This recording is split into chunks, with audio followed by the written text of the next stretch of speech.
క్రీస్తునాథునియందు ప్రియమైనటువంటి సహోదరి సహోదరులారా, ఈరోజు తల్లి శ్రీ సభ క్రీస్తు మోక్షారోహణ మహోత్సవాన్ని కొనియాడుతూ ఉన్నది. మీ అందరికీ కూడా క్రీస్తు మోక్షారోహణ మహోత్సవ శుభాకాంక్షలు. మానవ రక్షణ చరిత్రలో ప్రభు అయిన యేసుక్రీస్తు మోక్షారోహణము అనేది ఒక అత్యున్నతమైన మలుపు. ఇది కేవలము క్రీస్తు భూలోక యాత్రకు ముగింపు మాత్రమే కాదు, మానవ స్వభావము దైవత్వపు మహిమలో ప్రవేశించిన ఒక చారిత్రక మరియు అతీతమైన ఘట్టం. క్రీస్తు మోక్షారోహణం గురించి నూతన నిబంధనలో ప్రాముఖ్యముగా అపోస్తల కార్యములు 1వ అధ్యాయము 1వ వచనం నుంచి 11వ వచనము, ఎఫెసీయులకు 1వ అధ్యాయం 17వ వచనం నుంచి 23వ వచనము, మరియు మత్తయి సువార్త 28వ అధ్యాయము 16వ వచనం నుంచి 20వ వచనములలో వివరించబడుతూ ఉన్నది. ఈ లేఖనాలు క్రీస్తు తన భూలోక పరిచర్యను ఏ విధముగా ముగించారో మరియు తన శిష్యులకు ఏ బాధ్యతలను అప్పగించారో స్పష్టముగా తెలియచేస్తూ ఉన్నాయి. లూకా గారు రాసిన అపోస్తల కార్యములలో క్రీస్తు పునరుద్ధానము తర్వాత 40 దినముల పాటు తన శిష్యులకు దర్శనములను ఇచ్చారు. ఈ 40 దినాలు గొప్ప మర్మాలను మరియు లోతైన సత్యాలను వెల్లడించారు. ఈ కాలములలో క్రీస్తు తాను సజీవుడననియు నిరూపించుకొనచు దైవరాజ్యమును బోధించారు. శిష్యులు ఇజ్రాయెల్ రాజ్య పునరుద్ధరణ గురించి అడిగినప్పుడు యేసు వారి దృష్టిని భూలోక రాజకీయాల నుంచి పరలోక ఆధ్యాత్మిక శక్తి వైపు మరలించారు.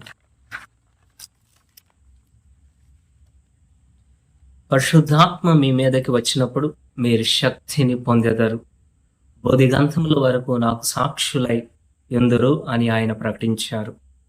వారు చూచుచుండగా ఆయన పరలోకమునకు ఎత్తబడెను.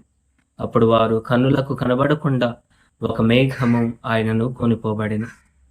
పునీత పౌలు ఎఫెసీయులకు రాసిన లేఖలో దేవుడు క్రీస్తును మృతుల్లో నుండి లేపి పరలోకమున తన కుడి ప్రక్కన కూర్చుండబెట్టుకున్నారు అని పేర్కొన్నారు. మరియు క్రీస్తుకు సమస్తముపై అధికారం ఉన్నది అని ప్రకటించారు. దివ్యులకు ప్రభువులకును అధికారులకును శక్తులకును నాదులకును అధికుడైన క్రీస్తు అచట పరిపాలించును అని ఆయన మనకి తన వాక్యములో వివరిస్తూ ఉన్నారు. మరి దీని గురించి ఆయన సమస్తమునకు శిరస్సుగా నియమింపబడ్డారు అని తన వాక్యములో ప్రకటించి ఉన్నారు. మత్తయి సువార్తలో మనము చదువుకున్నట్లయితే గలిలయలోని పర్వతంపై యేసు తన శిష్యులను కలుసుకున్న ఘట్టము గురించి వివరించబడుతూ ఉన్నది. పర్వతము అనేది దేవుని ప్రత్యక్షతకు చిహ్నము. ఇక్కడ యేసు తనకున్న సర్వాధికారాన్ని ప్రకటించి శిష్యులకు 3 ప్రధాన బాధ్యతలను అప్పగించారు. జ్ఞానస్థానం మొసుగుట, పితా పుత్ర పవిత్రాత్మ నామమున అని వారిని దేవుని కుటుంబంలో చేర్చడం, శిష్యులను చేయడం, సకల జాతి జనులకు దేవుని మార్గంలో నడిపించడము, బోధించుట, క్రీస్తు ఆజ్ఞాపించిన వాటన్నిటిని గైకొనవలెనని నేర్పించి ఉన్నారు. మన విశ్వాస ప్రమాణంలో మనం పలికేటటువంటి సత్యము, ఆయన పరలోకమునకు ఎక్కి సర్వశక్తి గల పితైన సర్వేశ్వరుని కుడి ప్రక్కన కూర్చుని ఉన్నారు అని మనందరము కూడా ప్రకటిస్తూ ఉన్నాము.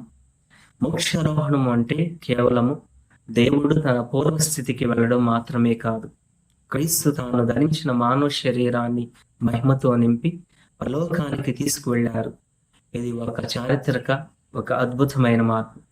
పునీత లియో ద గ్రేట్ అన్నట్లు మనము క్రీస్తు శరీర సభ్యులము కాబట్టి మన శిరస్సు ఎక్కడికి వెళ్ళిందో శరీరం అయినటువంటి మనము కూడా అక్కడికి చేరుకుంటాము అని మనకి నిశ్చత ఉన్నది అని మనకి ఆయన తన వాక్యములలో పేర్కొంటూ ఉన్నారు. క్రీస్తు తన కుడి ప్రక్కన కూర్చుండడం అంటే ఆయన రాజుగా పట్టాభిషేకాన్ని పొందడము అని తన వాక్యము ద్వారా మనందరికీ కూడా ప్రకటిస్తూ ఉన్నారు. దానియేలు ప్రవక్త తన దర్శనములలో చూసినట్లు మనుష్య కుమారుడికి నిత్యమైనటువంటి అధికారము రాజ్యము ఇవ్వబడినది అని ఆయన పేర్కొంటూ ఉన్నారు. ఈ అధికారము, పాపము, మరణము, సాతానుపై క్రీస్తు సాధించినటువంటి విజయము గురించి మనకి అక్కడ వివరించబడుతూ ఉన్నది. పరలోకములో ప్రవేశించిన క్రీస్తు మన తరపున తండ్రి యొద్ద విజ్ఞాపన చేసే ప్రధాన యాజకుడు. ఆయన మన బలహీనతలను ఎరిగినవాడు. మరి మనకు సహాయం చేయడానికి ఎల్లప్పుడూ సిద్ధముగా ఉంటాడు. మన ప్రతినిధిగా ఉండి మన ప్రార్థనలను తండ్రికి సమర్పిస్తాడు.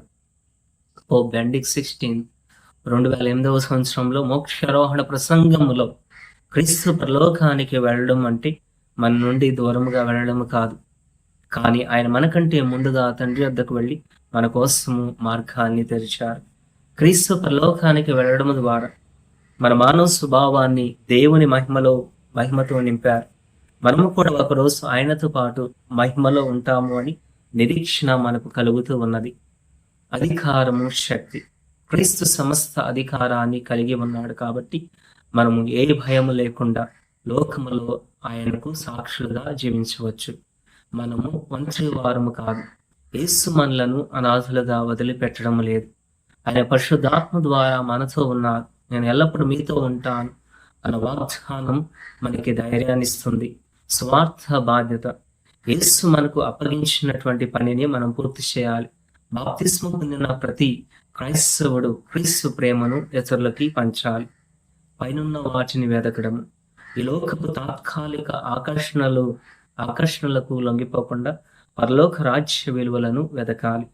క్రీస్తు మోక్షారోహణం అనేది ఒక వీడ్కోలు కాదు, అది ఒక నిత్య ఉనికికి నాంది.